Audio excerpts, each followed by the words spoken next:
Operation সিঁদুরের পর এই দুজন মহিলা অফিসারকে তো অবশ্যই দেখেছেন, তবে জানেন কি এনাদের আসল পরিচয়?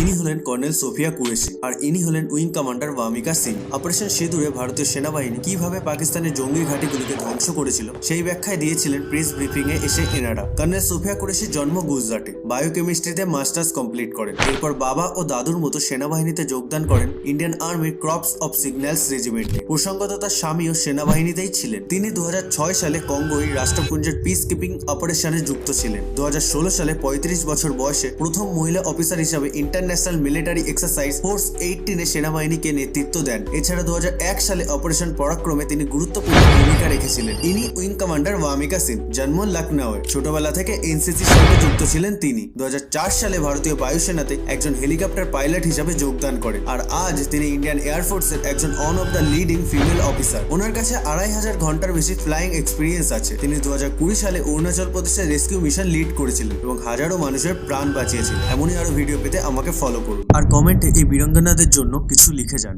জয় হিন্দ।